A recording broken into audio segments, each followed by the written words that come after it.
Hello, everybody. Welcome to the second week of our September 80s fantasy extravaganza. Woo! Oh, you're selling it way more than I know, did. right? Here we are, Yeah. Film Seizure. I am Jeff Arbuckle. That was Chuck Moore. Chuck, how's it going? It's going great. Thank you for asking. Yeah. Hey, that's what I'm here for. Mm-hmm. Also with us, Jason Oliver. You can say whatever you want. Okay. That guy is going to take the emperor's throne if we're not careful. He's going to try. Yeah. Try. So how's it going, Jason? Good. It's good. Yeah. So have you guys heard of this thing called the Dark Crystal? Nope. Legend has it shattered. But only like really a piece of it did.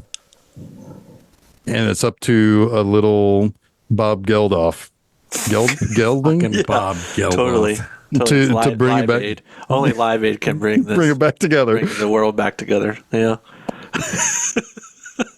What were those little guys called? Gelflings. Gelflings. Doozers. No, those are the other guys. The other guys that get their souls sucked. Yeah. Yeah. Yes, Gelflings. And Jen was Gelfling. Jen was performed. See, this is where it gets confusing. Performed by Jim Henson, so he's the puppeteer. Puppeteering. But Stephen Garlick was, I guess, the voice. It just says Stephen Garlick as Jen, so I guess he was the voice. Yes. Yeah. So yes. So I feel like everyone in all these movies is voiced by Frank Oz, and none of them are. It's so crazy. All of them and none of them. Yeah. Yeah. Yeah. So this continues our trek through the 80s of fantasy movies, ostensibly for kids, but also helped create a lot of nightmares for kids. Especially this one. Yeah. This one's dark. It's right in the title. This is very dark. Boy, it is. But I think it's cool looking. I think it's real cool. It is looking. very cool looking. It is very cool looking. So we got, and so this comes to us from a listener who we had mentioned last weekend was listening to some of our Christmas episodes or our December episodes, and he thought, you know what? I want to get in on hearing these guys talk about some movies I watched as a kid that made me realize that children's entertainment is pretty fucked up. Yeah. And he's like, here's some movies I watched. And we thought, hell yeah, whole month's worth. Last week we did Labyrinth. This week it's the Dark Crystal. Now, granted, Jason's losing his mind because it's out of order. He's his OCD's kicking in. And I didn't say that last week, but I knew it was. It was for sure. But I'm glad we did it in this order because I think this is the superior movie. I think by a pretty wide margin, in my opinion. I think it is a superior movie. There is a better story being told here. But I still think it's like a pretty derivative story, ultimately, and also just kind of like a little bare bones too. Like not as bare bones as Labyrinth. Like Labyrinth is essentially like. Yeah, it's about as thin a plot as you can come up with in a fantasy story. But this one definitely like has a mythos to it. Doesn't have a Ludos, but it has a mythos to it. That gives it, I think, a little bit more weight, and it carries the story along. And there's really like everything that is in this movie creatively supports it, right?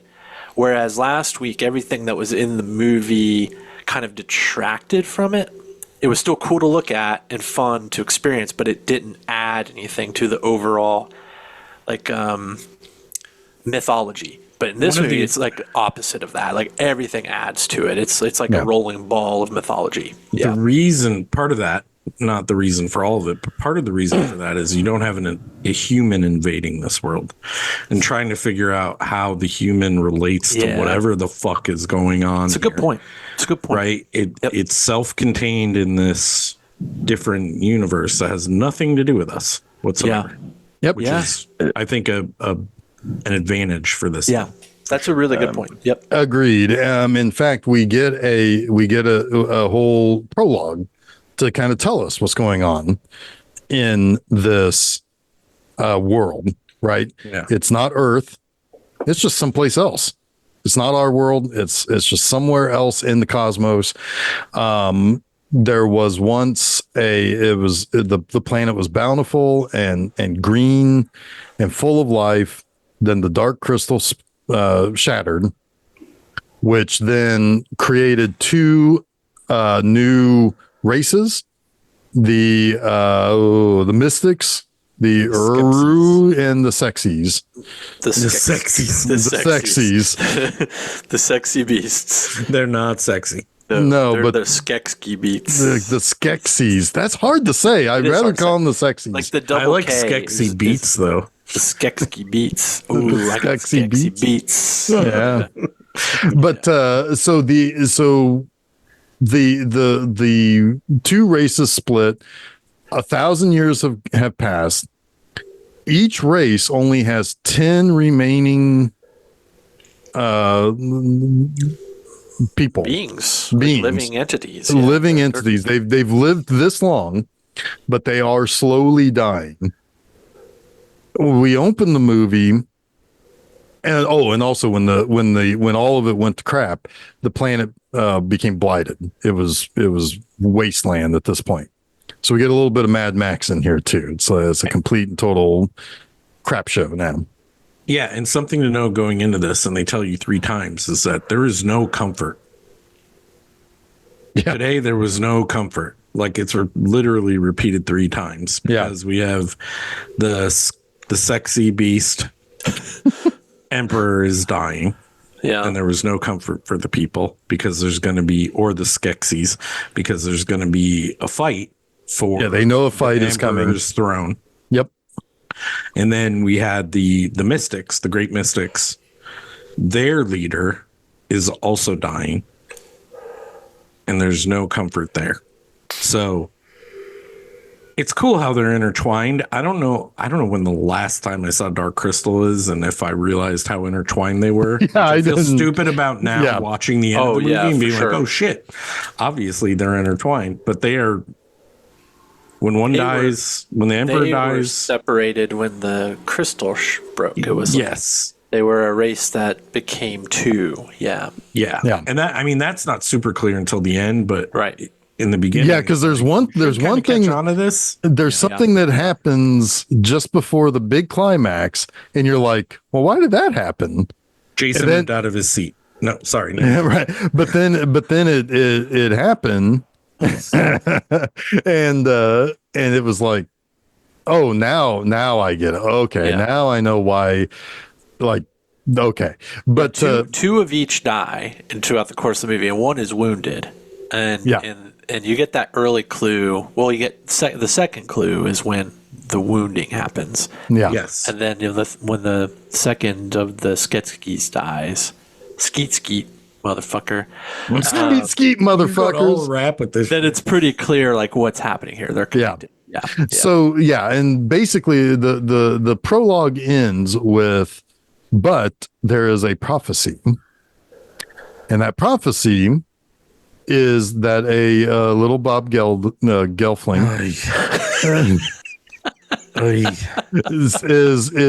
is going to be tasked with 1, finding the missing shard, and 2, reinserting the missing piece of the shard at a very specific moment when a cosmic event's going to happen that will destroy the sexy rule, and it really will have to be at that moment. I mean, I know I'm going way ahead of us, but it doesn't feel like it had to be at that moment. It doesn't have to be at that moment. It just has to be before I guess it's before, but if it's the like conjunction happens, the skis will live forever, which is like they'll rule forever. they'll rule forever. Yeah. So, but they'll be immortal. Like the 8 that remain will be immortal. Maybe I don't know. It's like this is where I get like I like this better, but the mythology is still like convoluted as all fuck. It really is. Well, it's really There's just more of there to ponder, but it's still like it doesn't make a lick of sense. It's just kind of slapped together to create this fantasy world for children, and again, let Jim Henson and company run nuts with their imaginations, which they do, and it's awesome. yes. Yeah. So basically, so that's your story, basically. But Yeah. much like with Labyrinth, it's getting from point A to point B. But instead of it going through a literal labyrinth, it goes on an adventure instead. And what I like about this is that our main character, Jen, like, He's Luke Skywalker. He's Luke Skywalker. Two, Yeah. we're learning everything with him. Yeah. We don't really know anything more than he does. He learns that where he will go on his first stop, which is where to find the crystal, and he knows nothing more after that. To the point he even asks himself, what am I supposed to do with this? And I'm like, what are you supposed to do with this? That scene with the auger is probably my favorite in the whole movie. Like when Luke meets Yoda. Yes. Yes. And we didn't even talk about the lady last week, the puppet that had all the junk on her and pushed Jennifer. Oh yeah. Yeah. Auger looks exactly like that character. It's like totally rehashed again. Very much so. Well, yeah, even to the point where she's got a bunch of junk, except for this time, the auger is in an orrery as opposed to carrying it all with her wherever she goes. Yeah, but you're right. It's the exact same purpose character. Yes, and it's just cool because I mean, are we skipping ahead too far? I don't think. No. This is where Jen ends up. This is where he's supposed to find the shard of the crystal. As we find out, the dark crystal didn't really break a piece. It just a piece of it, bro. And it's like it's I mean, it's kind of like it's not whole. Therefore, the whole planet is broken. Right. I mean, it would have been a lot for a Gelfling to carry half of the fucking dark crystal around, but that would have been hilarious. But it should have been called the dark shard. Yeah. Yeah. The dark shard. No, wait, the fart bog has the dark shards. Yes, you're right. It's all coming together. See, they need to be viewed together to fit the whole piece, all the pieces of the puzzle. Yes. The dark shard. I don't even know what the fuck I was talking about. No, but she's like, she's supposed to be like, kind of like a prophet, right? But in reality, she's an astronomer. Yes. Because she knows when the convergence of these of the suns are going to happen. The great conjunction. Sorry. Yeah. What's its function, Jason? I don't know. I'm just a bill. No, but really, the great conjunction is the end of that 1,000 years, where if the dark crystal goes unmended, then the sexy beasts will become rulers forever. Forever, right. For what we're led to believe. But we don't really understand what that means, but yeah. No, I don't know if the mystics would then disappear and that split is like permanent, is what I read it as. And then the mystics would just die off, which you would think they would care more until the last hour to save their species. Well, they're too mellow, man. They are very mellow. They are mellow. They're way mellow. Yeah. I thought Jason was going to get out. I know. He was for a second. Let's try that again. What?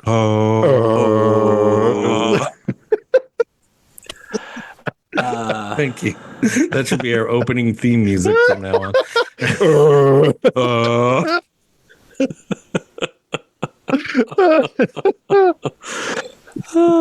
Anyway, somebody else. See, Ludo did make an appearance in this. That's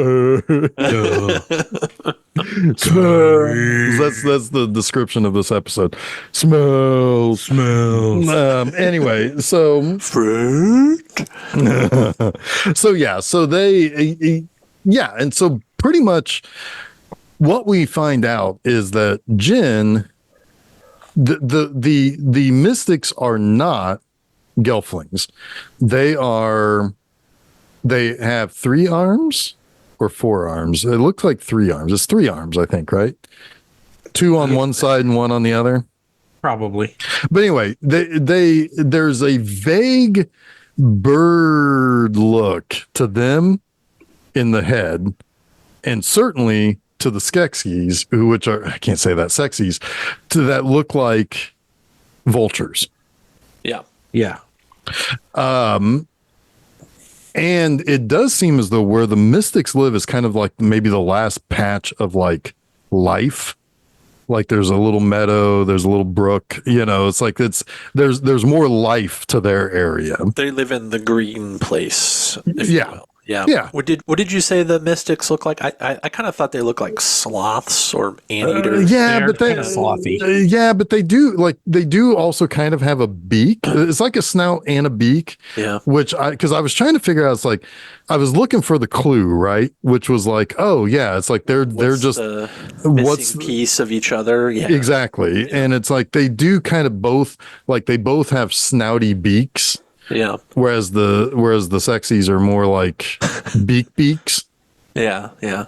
I wonder how the gelflings as a species kind of mirror that too, because the females have wings. Yep. Like birds, and then the males do not. And, well, the gelflings are the saddest creatures in the land because there's only 2 of them left. Yeah, they've been wiped out. Genicuria, they've been eradicated by the sexies because they've been stealing their life essence. It's like how they've been able to. What they've been stealing, they killed the gelflings. They steal the life essence from the podlings. No, they had in the past stole the life essence from the. Right, they ran out. They ran out. They used them all up. It's like dark as fuck, right? Yes. Because now they're using the podlings, but the podlings they're not as. They don't have as much juice. They don't have as much juice. Yeah, yeah. That is it. Really, like watching this movie as an adult. It's one of those films that I'm like, certainly I didn't get this as a kid. I didn't get what this juice was flowing into this cup. And it's kind of a reminder to me that we shouldn't hold our children's eyeballs so precious. Right? Because it didn't really impact me like it did now. Oh, I see what you mean. Yeah. Yeah. You know what I mean? Like as a child, I watched all these things like Beetlejuice and this and. Well, because on the surface, it's the bad guys doing bad thing, right? Like that's, but as an adult, you can understand that the bad thing is really X, Y, and Z or whatever you can, ascribe to it. Well, this is what Frank Oz said, and this is very relevant to this. He said Henson's intention was to get back to the darkness of the original Grimm's fairy tales, as he believed that it was unhealthy for children to never be afraid. Yeah. Right? Like. That's, yeah. Yeah. Yeah. I was terrified the first time I saw Nightmare on Elm Street, and I turned out fine, man. All right. Turned out great. But the fairy tale is right. Even Nightmare on Elm Street, for all its gore and language, it's a fairy tale. It's a fairy tale, and it has like a very specific message that these things don't have a power over you, right? It's like it was the Labyrinth ending, but the R-rated Labyrinth, right? You have the power, right? It's all in your head. It's all imaginary. You are He-Man. Yes, you can be afraid, and things can be scary, but you have the power to overcome them. Right? Yeah. Right. Like face your challenges. Things will be difficult. You have the power to overcome. Right. But it's naive to not think that children will never be afraid, and not to prepare them for that. You have to fortify children to understand how to overcome fear. Right. Right. You can't just shelter them and then unleash them into the cruel world. This is interesting, like a very interesting topic to me, because my whole life, since I've had children, I should say, I've told myself, like, my only job is to make sure they are ready when I am not there for them. Mm-hmm. Right? Like, to make sure that they can go off in the world. And it's debatable how good a job I've done. Like, I question this fucking daily, like legitimately. Like, my child is about to go to college 2,000 miles away. And I'm like, did I do well enough? Yep. And my answer in my head is no. But the good part is, Chuck, is you're still around. You could still keep doing. Yes, absolutely. 100%. 100%. I can. And I think that is a never ending job. Sure. Right? Like it's almost like a never-ending story. Yes, I almost said that. It's Midnight Special, right? It's your job to worry.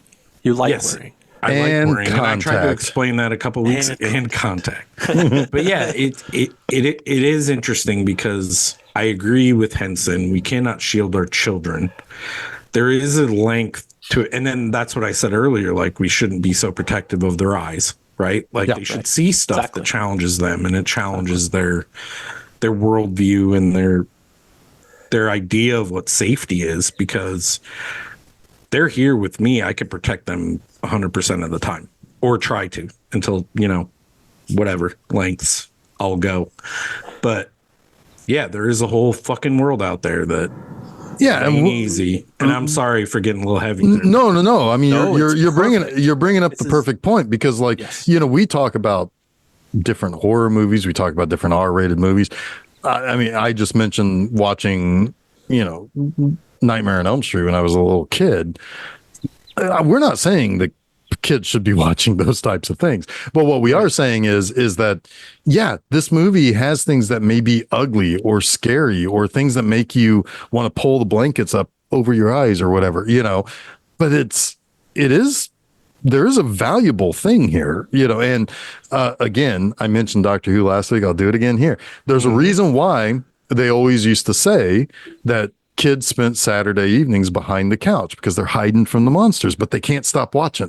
So it's like they peek up and they watch, and so they're seeing how to overcome the monsters, and from that, they all grow up to be British people. So I don't know how well that worked, but anyway. But yes, that's always been the case. Like it goes back centuries, right? It goes back. It's biblical, right? I mean, oh my God, the scariest thing on the planet is the Bible, is the Old Testament.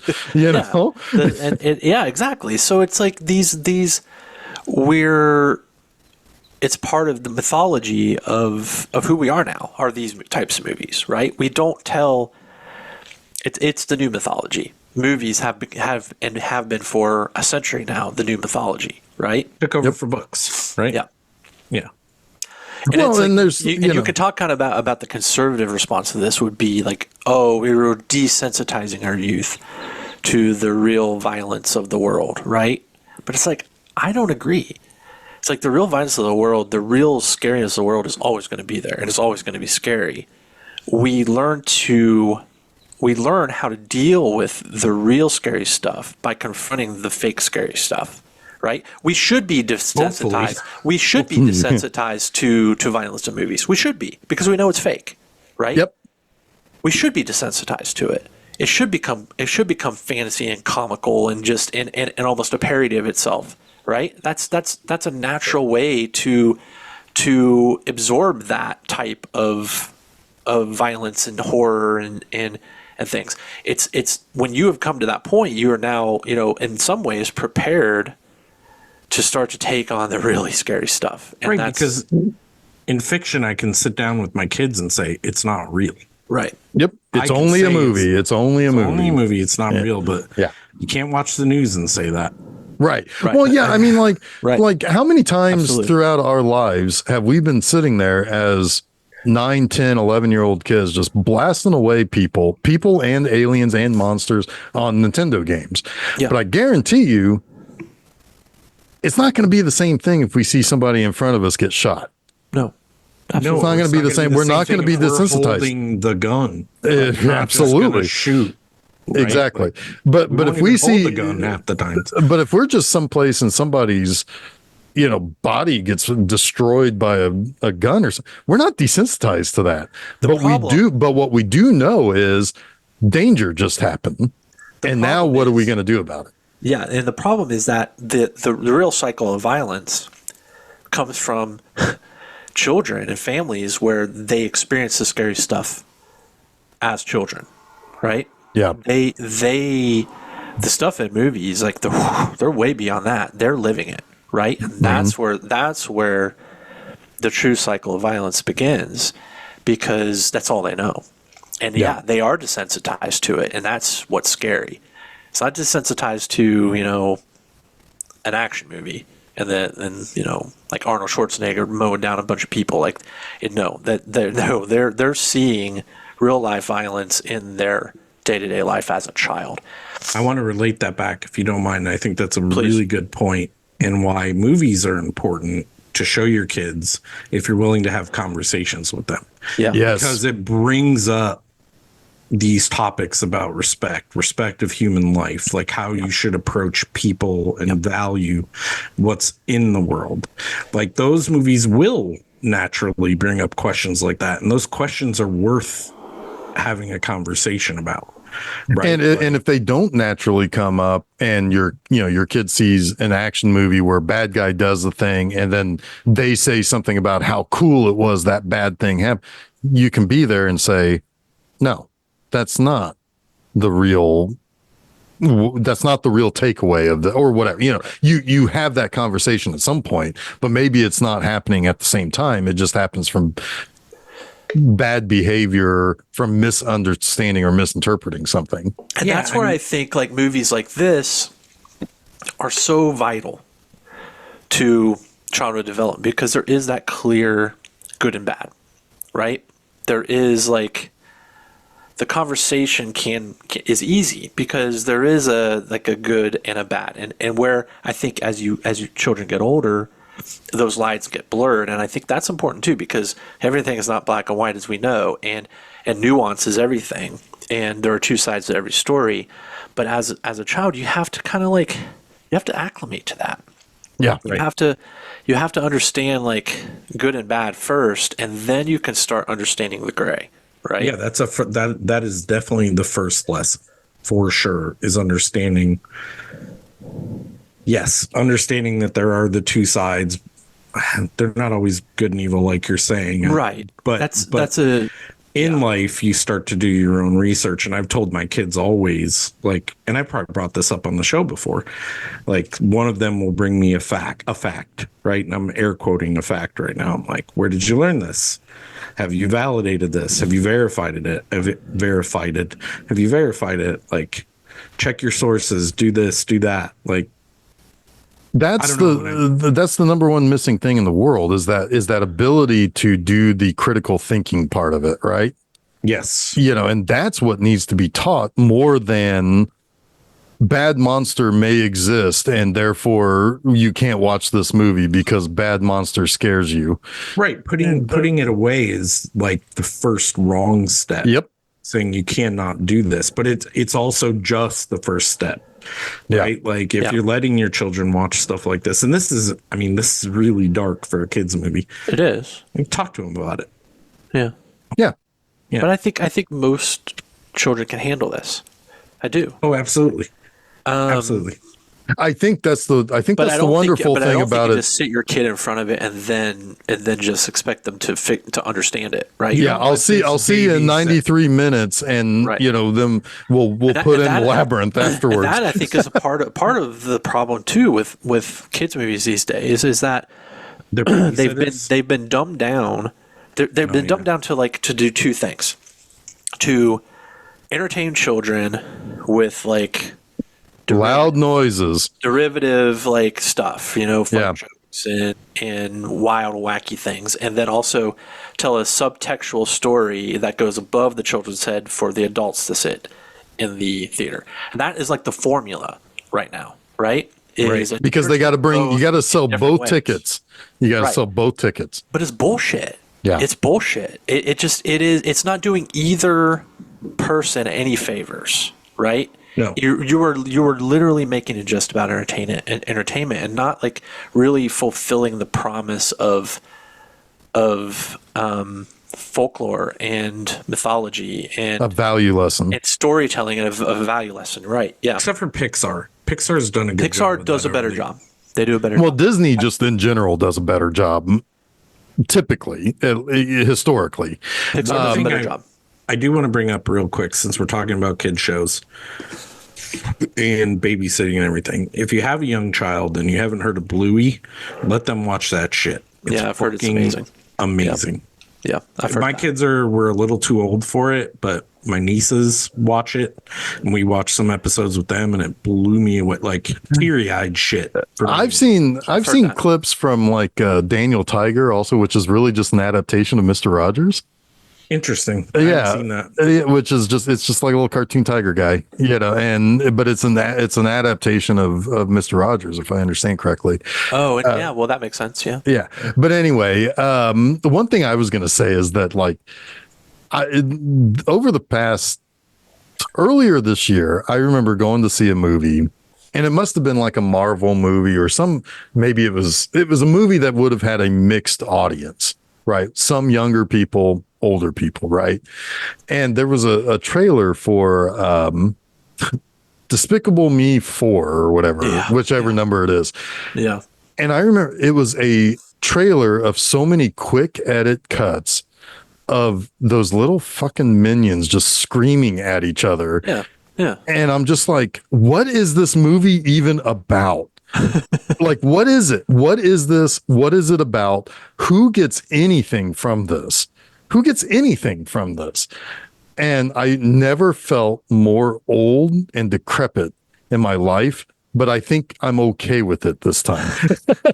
Because I just sat there and I was like, what is this? Yeah. What is this telling me? Yeah. And it's nothing. And yet this movie has a lot to tell you. Yeah. Yes. Yes, it does. But there aren't very many movies being made like this anymore. Well, you sound like a guy I know named Jeff. Yeah. Who says that a lot. Yeah. I mean, I thought for a minute back when like stuff like Coraline was being made. There was a chance? That there was a chance. Yeah. But no, not really. You know I don't know what the hell Beetlejuice is. Like, no clue. Yeah, I mean, I'm going to find out, but I mean, we're recording this before it comes out. I'm going to find out, but I don't know what it's trying to do or say. Right. You know who needs to make a kids movie? Guillermo del Toro. Well, yes, obviously. Who has already kind of made one. He's already kind of made one. Kids movie, yeah. Oh, shit, it's scary as fuck. There we go. I mean, we were talking about nobody makes movies like this anymore. Actually, Del Toro does. Del Toro, because even his Pinocchio, I know you didn't like it, Jason, but it looks different than a lot of other kids' movies. I mean, artistically, the movie was magnificent. It just really irritated me.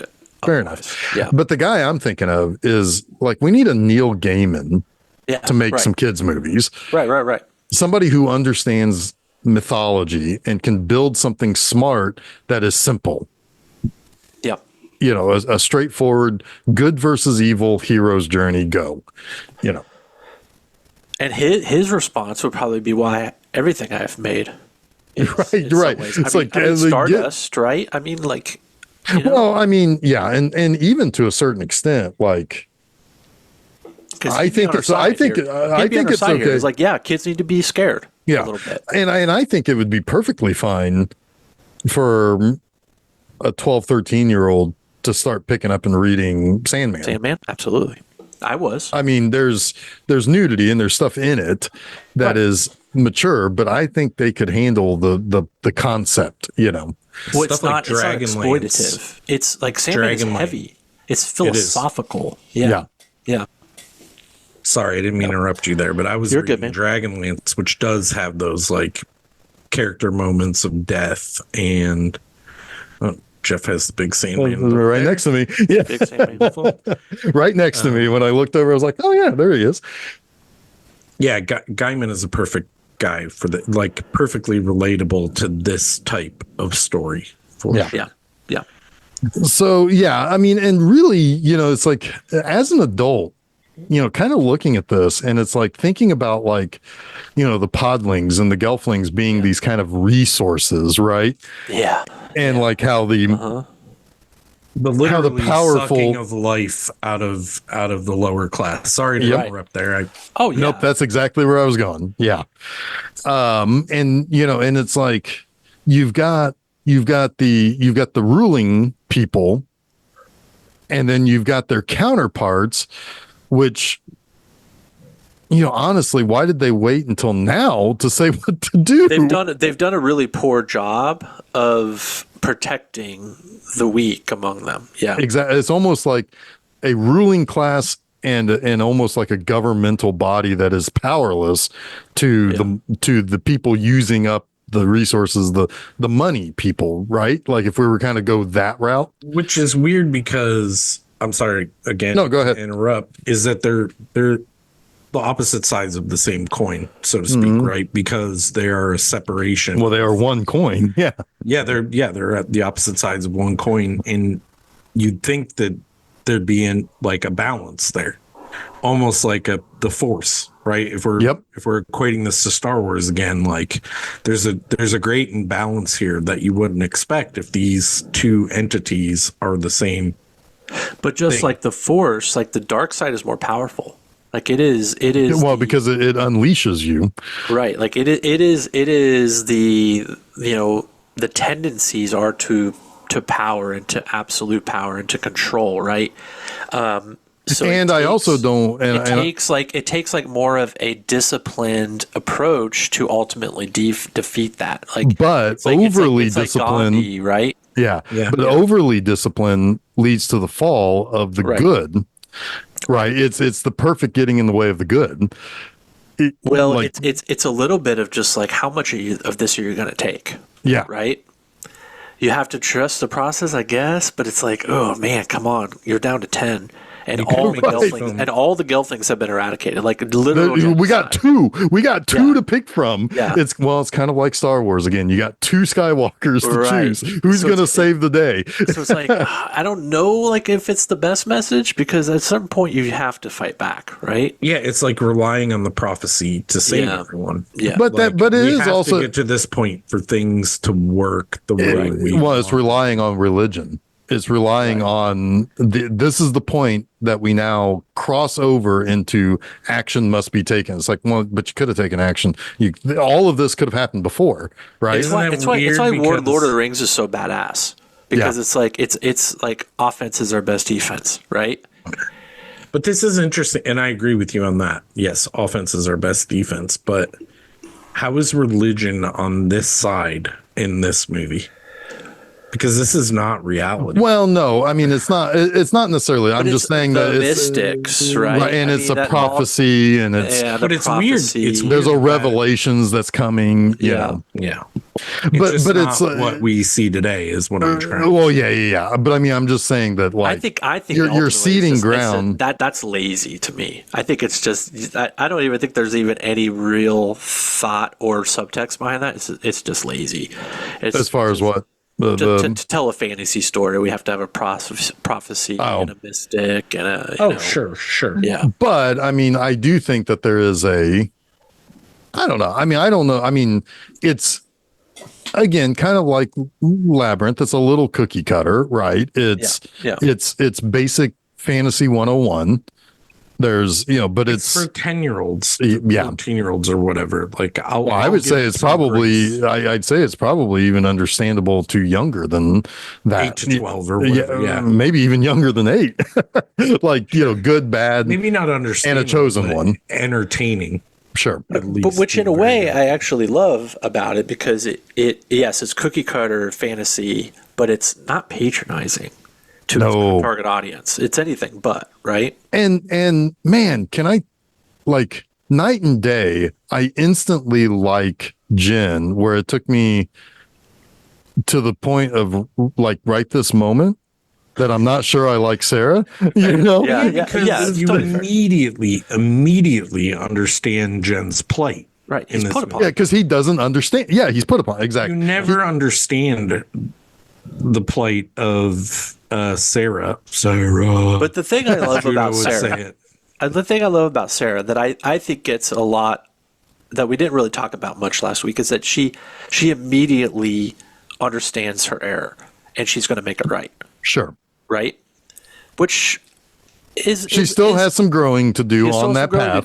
But she's like, whoa, I really messed up, and now I've got now I've got to traverse this entire labyrinth, which might be impossible in 13 hours, but I'm going to try. Right? Which it's something else. She doesn't give in. Yeah. Undoing bad decisions is difficult.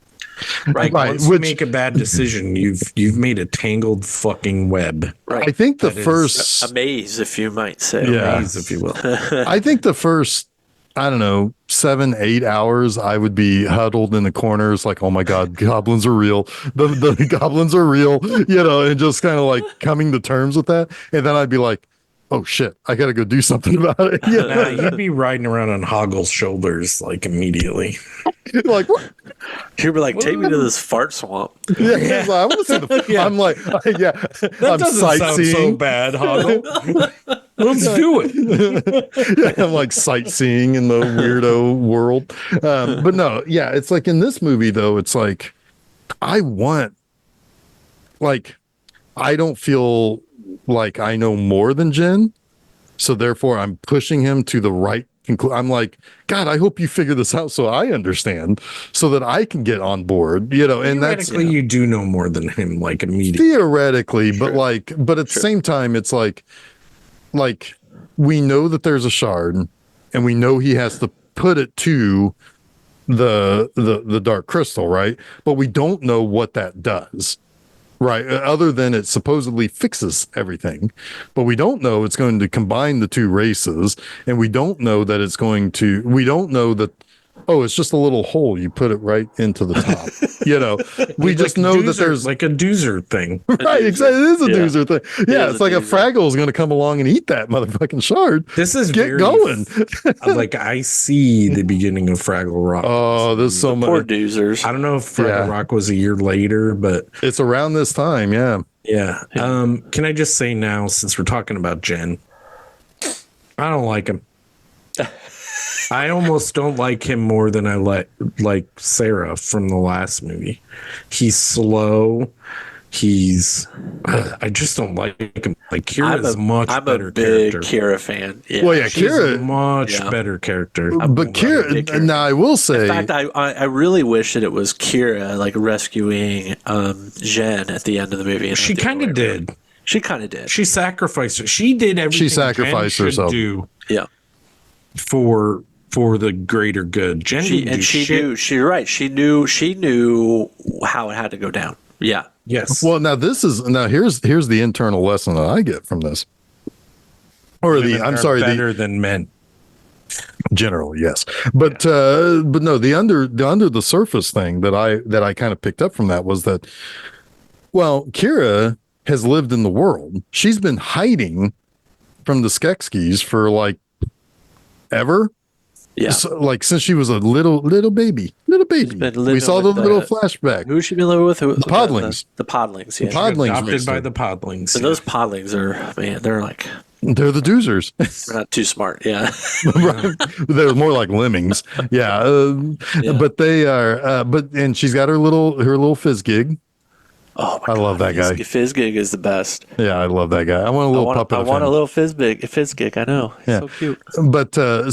But like she is a little more world tested, world understand. Like she knows more about the world, right? Whereas he's been living with the mystics, who mostly just been a bunch of old farts that are like just dying off. I It's just like don't care that their mission is to save future. Like what the fuck is wrong the with future you? is always in the future, right? Like they're not worried about it right now. And like he's been taught like stories and language and things, but Music. Why hasn't he been taught the thing that he should have been taught? Because That has again, to you be got to taught wait. him with the last 30 minutes, of his. It's the prophecy. They're stuck on the fucking prophecy. Yeah, but they could have taught him how to fight. They could have taught him how to navigate the world, what the world is. All they know how to do is It is a bit mystifying that they didn't give him any kind of heads up about the world. And even the great mystic is like, I should have told you sooner. Like, yeah, no shit. Yeah. Dumbass. Yeah. Like, Well, the other thing about that though is that there is kind of a stuck in their ways sort of splitting of the personalities, right? Like the Skeksis are always going to be jockeying for power, while the others are just, they're the other half of that, which is never worry about the power, never worry about things. Everything is going to work itself out. Whereas they're just a bunch of me's. They're the like, hippies. I'll do it at the last minute. I'll do it It'll be tomorrow. Great. I'll figure it out. I'll email that under pressure. Everything's Yeah, gonna exactly. be fine. Yeah, that's Everything's gonna be fine until I have to panic. Yeah. Yeah, the three of us are fucking mystics. There are evil versions of us that are going to die, and one of us is going to go and like just fucking fizzle out of existence.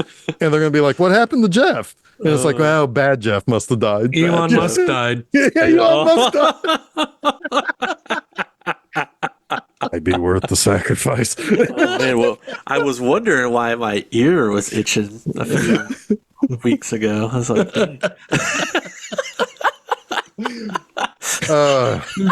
Too good. Oh my god! You pointed. Wait, did you point to the right ear? Is this reversed? I don't know which ear it was, but it was an ear. That's all that matters. For the purposes of an audio joke, Chuck. One of the ears is hurty. So now I have to ask two questions, and one's going to go back to last week, and one is this week. Who is my evil? Like, I don't know. I think That's it's been the established scary that Jeff thing. and I's are. Here's yours. I don't know. yeah, you guys were obvious. Apparently, I don't have one. Maybe I'm the Dark Crystal. Well, think. About You just hang there, bro. Yeah, We have to shove a shard into your mouth. Think about it, Chuck, and sign off with it. So there's your There you go. oh no! Oh no! Sign me Oh, up. maybe Assignment. you know who it is. Wait, I'm It's supposed to think about it. but Go it's our missing fourth member of this. Oh, Julie the backseat driver. Julie, the backseat driver. Yeah. Yeah, Yeah, she's so MAGA now. she's so evil. All right, so the other question that was going to go back to last week, because Jason told us Jennifer Connelly was his first crush. It was. Yeah, she was. What was yours, Jeff? Mine. Crush. Well, I mean, my first crush when I was about 4 or 5 was Betty Rubble. No, real person. Real person, Alyssa Milano. Okay, so you blossomed a little Who's the late. boss? Yeah. Jeff is a late bloomer, apparently. Well, no, not really. I mean, that came along. I was like, what, 8 or so? I mean, yeah. About 85. I loved Olivia Newton-John when I was like 4. Well, Olivia Newton-John. Yeah. Well, We also talked about Tatum. Guess what? We're going to talk Tatum about O'Neal. Xanadu next week. Oh. Yeah, I love Tatum O'Neal too. Tatum Yeah. O'Neal is one. Yeah. Oh yeah, yeah. Oh yeah. I mean, I would have. Yeah, I dug Tatum O'Neal when I was young too. Yeah, don't tell us what you would have done. No. I was. He would have like ran up to her, kissed her, and ran away. I would have caught her and eat her. All right, sorry. Just No, that's fine. There. I for a second there, I thought you were going with Kira. Because although you know what, Olivia Newton-John played Kira in Xanadu. It all goes back to Xanadu. It all goes back to Xanadu. It all goes back. That to should be a Xanadu. redo. I think that is a prime We're redo. gonna do a redo of that. Let's do a redo Chuck, of Xanadu. When the 4K Re-na-do? UHD is out, let's re-na-do. Yeah. Yeah. fuck yeah! All right, I'm going to be quiet for about My appreciation 30 of that movie has grown since we did that episode, like a lot. I'm going to do 30 minutes of My soul job is done. searching to figure out who my other half is. Yes. Well, not You 30 guys minutes. have We fun. don't have 30 minutes left. No, of we How long do I definitely have? don't. We definitely don't. 15, 20 minutes tops. All right. Yeah. I got Okay. So anyway, so yeah, I mean, like, there's one of the great things about this movie is that it does change its landscape. Whereas like last week we were stuck in that labyrinth, right? Yeah. It was rooms within a labyrinth or a hallway within the labyrinth. This time, until at least she got to the castle, but this time, like, you go to the podlings to get a little bit of shelter for a little while until oh my god, I love the bug troopers. Oh yeah, everywhere Jen goes, the dung beetles. Oh, my attack God, I and love destroy them. the place. Right? Yeah, God, I love and oh man, when they crumble at the end, oh it's really cool. Yeah, god sorry. damn, that's like some Lego, like that's like a dream Lego falling apart, like stop motion.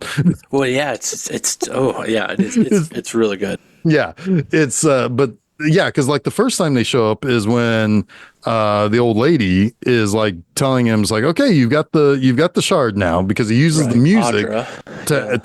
to activate the crystal, which that's smart. He learns along the way things he needs to do. But so yeah, they come busting in like the Kool-Aid Man. Maybe the Kool-Aid Man's your evil version, Chuck. Oh my god! So a make believe character. I don't know what that says about Chuck.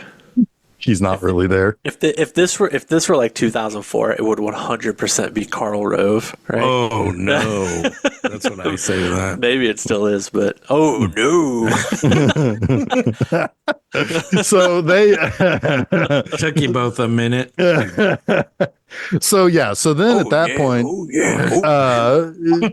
when they have to escape that, I like that they get on those little walker things, like that's like the ostrich like creatures. Oh yeah, Susan pointed those out. She was like, "Oh, that reminds me of the green place." Yes, Mad Max, Fury Road. Yeah. Yep. Because they're guys on stilts with stilts in their hands. Yeah. Oh my God, these guys. This is like, up until this point, I'm in love with the way this movie looks. Yeah. And then these guys show up and I'm like, oh God. With the stilt guys? Yeah. They look Oh, so you bad. like them? You don't like They those look guys? so bad. They look so bad. I like them. I like them because they're on stilts. yeah, but okay. But at the same time, they knock those fucking bugs off the cliff. I mean, they're cool. They're cool and their fighting is cool, but they look bad. That's all I'm saying. It kind of was the I'd first ride time one. I'm like, this movie doesn't look as good as it did 5 minutes ago. I is all forgot I'm to saying. mention how much I loved Boggle in Labyrinth spraying fairies, killing fairies. Oh yeah, killing the fairies. I like how how many you fairies called he's him killing. Boggle. Yeah, Now, you fucked it's up his Boggle, name. isn't it? It's Hoggle. Hoggle. Hoggle. Shit. Yeah. Hoggle. He's not a word game. Hogwash. But it's already Hogwash. like I love that because that tells you right off the bat that this is a little dark. Well, but also at the know? same time, understand This is- that like fairies are not Tinkerbell in Right. mythology. They are evil Pests. little pests, and Yeah. they trick you and they bite you. And I've had to deal with so many of them. In my oh wait, those are mosquitoes. they're That's mystical how they're treated in mosquitoes. Labyrinth, Yeah, which is funny. It's yeah. But anyway, but yeah, so like they eventually get to the place where then like they you see the whole process of them sucking the life force out of the little podling guys, which basically they have no choice at that point to just be workers and slaves that do stuff. They just do stuff around the castle, They're slaves.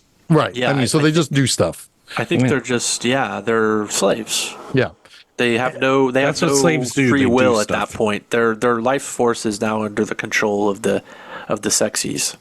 Well, I wouldn't even say that their life force is necessarily, it just isn't there. Like they're just like lobotomized. Well, yeah, more than anything. but they're still impressionable. Yeah, I Yes. guess so. Yeah. Yeah. Yeah. But so then that's when we realized that so there was a fight over the emperor thing. You guys want to talk about your favorite guy? Oh man, Chamberlain. Chamberlain, Yeah. who according to Chuck is a punk. He is Yeah. a punk. He's a fucking punk. Yeah. So is Jen. But Our I'll hero explain- is a punk. I'll explain more why he's a punk in a few minutes, probably. But Chamberlain is a fucking punk. Like he wants to steal the emperorship. Oh yeah, he's just gonna go over and sit in the chair. He's just going to take the scepter and sit in the chair. And then there's a thing of stones, a duel of stones, or whatever the hell they called it. I can't remember. Duel of stone. They have to hit a stone and whoever breaks it, the general breaks it. Yeah, the other guy breaks it, not the chancellor, the general. And the chancellor is The Chamberlain. Chamberlain, is excommunicated, basically. Yeah. But what Stripped he of does, his robes and all that. he's kind of smart, really. Like he follows the little crabmen around and then stops them from completing their mission. So he can guide the Gelflings to the castle and then eventually just fucking capture one of them and bring him in and be like, look, I did it. And be the new like hero. And you know what he is? He is a Starscream. That's He an is, actual. but- That is an actual TV trope listing. Oh, is the fucking Starscream? A. You're Yeah. absolutely right. Yeah, he is a But he's Starscream. also Gollum. Yes. Oh yeah. Yeah. Very Gollum-like. For sure. Yeah. But Gollum in one scenario and Starscream in the other.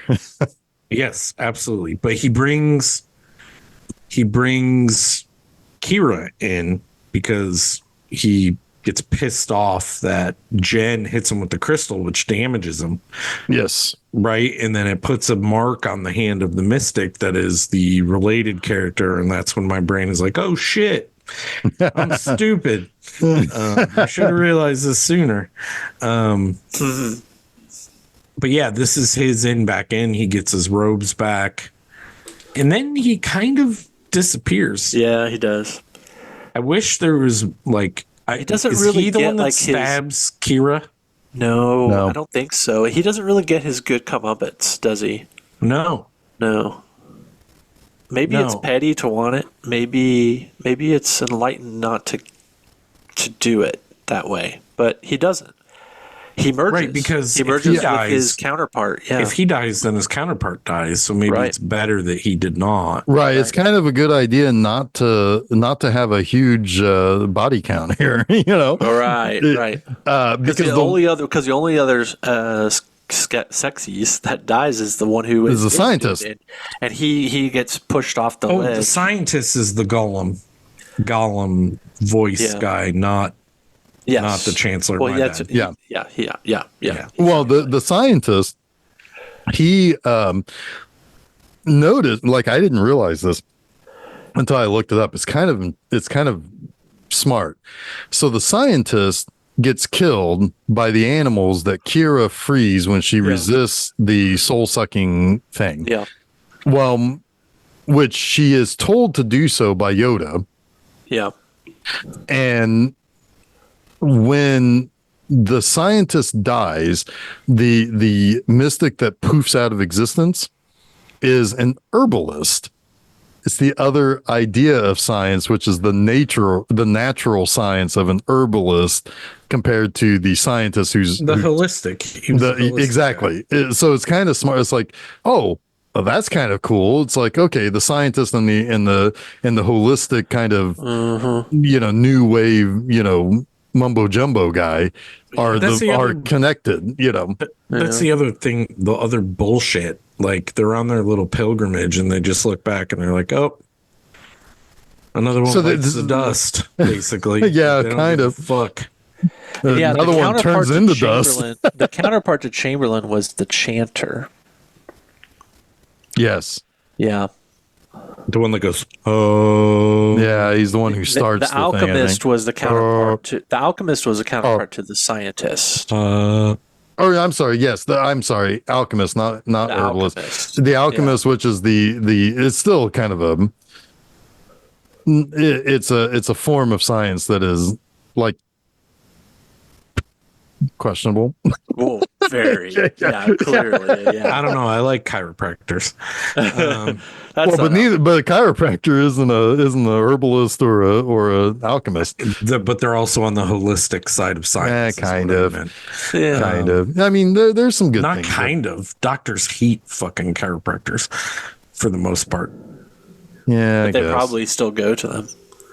Probably. It's like, man, it feels good. It feels good to get my back broken, but fuck you, you're not going to get this. Me, it's mine. It's my feelings. Yes. But needs a little readjustment. But yeah, everybody needs a little readjustment every now and then. Those animals beat the shit out of that dude when he was trying to suck the life out of Kira, and they did get a little of her. A little bit of her juice. But she bounces back. Yeah, but she looks a little dead in the eyes. It's kind of like one of those things. They kind of always look dead in the eyes. If they don't take it all, you can still function. Yeah, you can still repair it and get back to full function. These sexies are stupid. They could just take half and then let them replenish and then take half again. Right, like blood bags in Mad Max. Yeah. Yeah, or oh no, wait. What is that movie? Thirst. Like Thirst. Yeah. But yeah. Blood cows. Yeah. Yeah, blood cows. Yeah, exactly. I mean, you can't use them all up all at once, right? But then again, I do wonder though, because like when the new emperor like drinks the life juice, like he repairs, like you see like the skin like kind of come back on his beak and like on his hands and stuff, but it doesn't last very long. So I do wonder a little bit, like, oh damn it, it's like if we only take a little bit, we can't do anything. We can't get anything out of it. Well, you that's the know, whole And he did thing say they were that was the saying. podlings, right? It's Podlings like do that, the gelflings are scientist. better. The scientist says, yeah, the gelflings were much better. Didn't have this problem. Yeah. I do like though that they want to eat the gelflings, but they're also scared of them because they know that that's because it's the prophecy. Yep. Yeah. they're like, oh, gelflings. Gelfling. Anyway, no, yeah. So like, Kira gets stabbed, she dies. Jin like, oh, stick this in the, and he sticks it into the dark crystal. And then he's like, he does not pay attention to anything else. Like, dude, look up. Like, yes, I know you're sad, but look, you're about to see something really cool. I love it. Actually, I think that's the coolest Jen moment. And I made note of it because he's crying holding Kira and all of this like great conjunction, like mystical shit is happening, but all he cares about is Kira. And I think it's rad. Yeah, but you know what? I wouldn't have been watching anything but the fucking solar eclipse. Yeah, None of this shit would have happened. He was beside himself with grief. He In fucking his mind, moved his ass. in his mind, he was like, "I wish I'd never found this damn shard." Right? Like he said that earlier. Like he's focused on like I think what we would think of as humanity in this movie. Sure, right? sure. The one connection he's made in this world that isn't, because I still want to see those obviously- guys merge into those weird alien things. obviously, as much as the mystics like saved him, they didn't offer him much. No. And Kira is the first person to offer him a glimpse of what is possible. Yeah. So to see that die is like a huge Absolutely. thing to him, and it's way bigger than whatever's going to happen in the world. He'd never recover from her death. Right. He probably would recover and hide if the sexy beasts took over, right?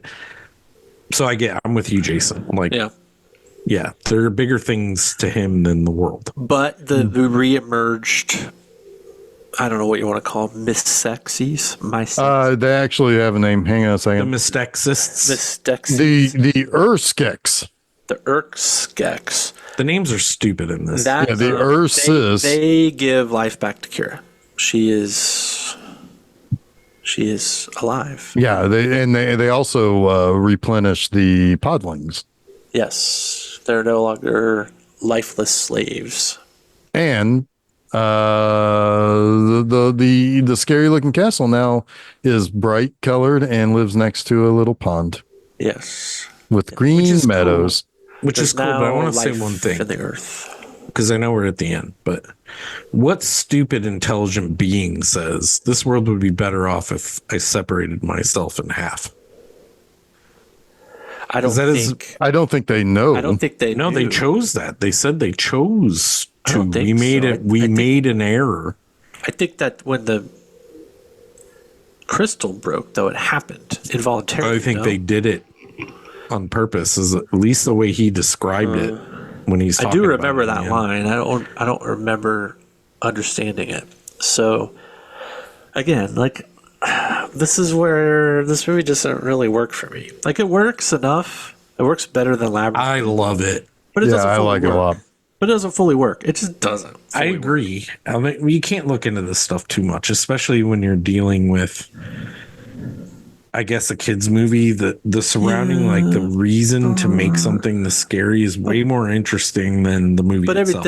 everything should like make enough sense, and I don't know if it makes a lot of sense. No, they would like. Who would ever make the decision? I'd be better off in half. Like, Well, I mean, like how I mean, don't defend it. Don't. no, what I'm going to say is that it's like, I mean, Hansel and Gretel being cooked and eaten by a witch doesn't make a whole lot of sense either. I mean, like Tom Thumb with all of his crows in his pie.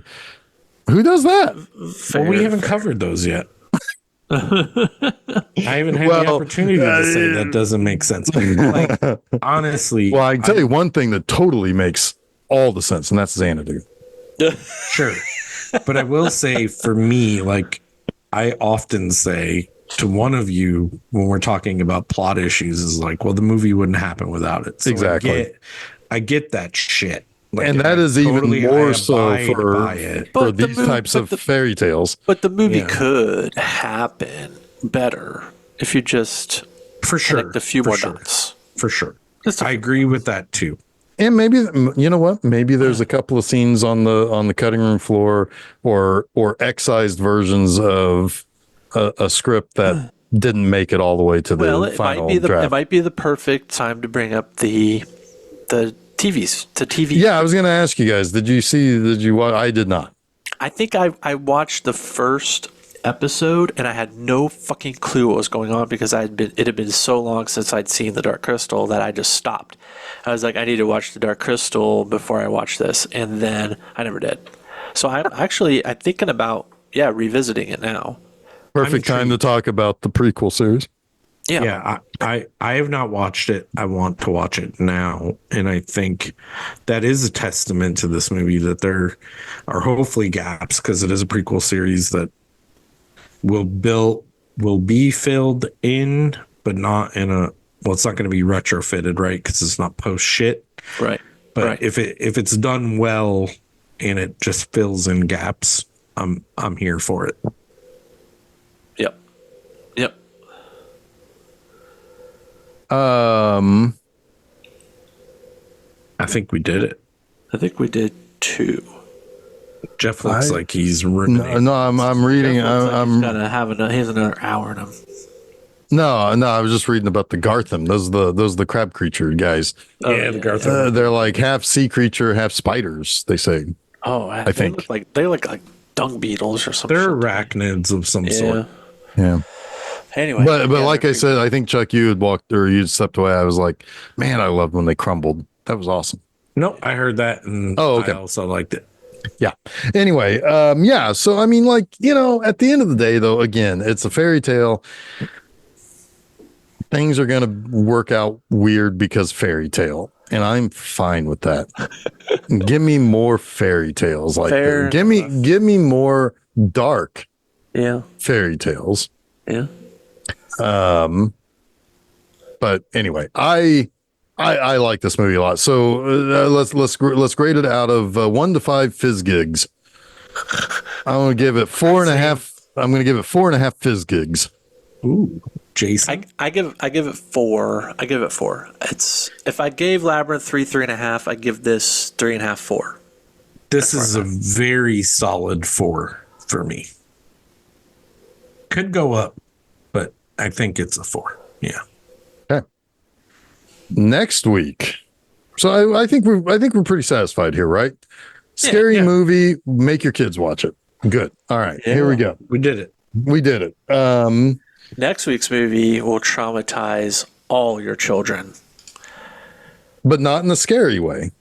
Oh, I don't know. That's one of the scariest scenes I ever remember from my It's childhood. one of the saddest. That's what I was thinking. But it's also scary. It is true fear, right? Yeah. Yeah. It's relatable. Yes. It's facing death. Yep. Yep. So It made us all afraid of quicksand. It made us all afraid of quicksand. Yes, it did. Yep. so next Scared week, of quicksand. scared. So yeah, next week, Wednesday, September 18th, check out Never Ending Story. Yeah, boo boo.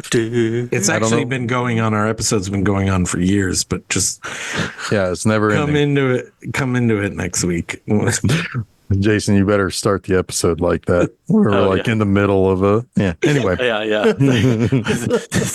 I don't know how long we've been talking about this, but I'm trying to introduce this again. How might do that? All right. So the Never Ending Story. That is next Wednesday. Go to filmseizure.com. That's where you can find all the places you can listen to us, all the places you can follow us on social media, all that good stuff.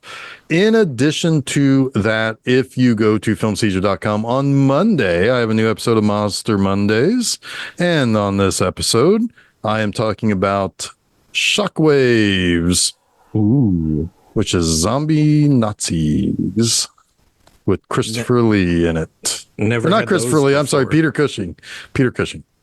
Yeah. This might be one of the earliest zombie Nazi movies ever. So anyway, So that is Monday, the Peter Cushing classic Shockwaves. This upcoming Friday at my website, bmovieanima.com, you can read a new review of Beast of the Yellow Night, Eddie Romero Filipino classic, one of the earliest Roger Corman New World Picture movies released. Nice. And then Rest in peace, Roger. Yeah, rest in peace, Roger. This upcoming Saturday, you can come back to bmovieanima.com for a new episode of B Movie Anima, the series, or you can go to Vimeo or Roku or whatever. Anyway, lots of places you can go to watch an episode of Deadlier Than the Male, which is a Bulldog Drummond action flick. Pretty good one, too. Pretty good. Pretty good. Starring Richard Johnson from several Italian movies. Almost Bond himself. Anyway. Oh, I thought that was Jeff signing off. That was funny. Also, Richard Almost Johnson. Richard Johnson. Also, Dick Cheese. Anyway. All right. Until next week, when we never end that story, I am Jeff Arbuckle. I'm Kanye West. Yes. Yes. Perfect. Yes. I was so excited to know what it was going to be. I am Jason Oliver, and you have been listening to Film Seizure.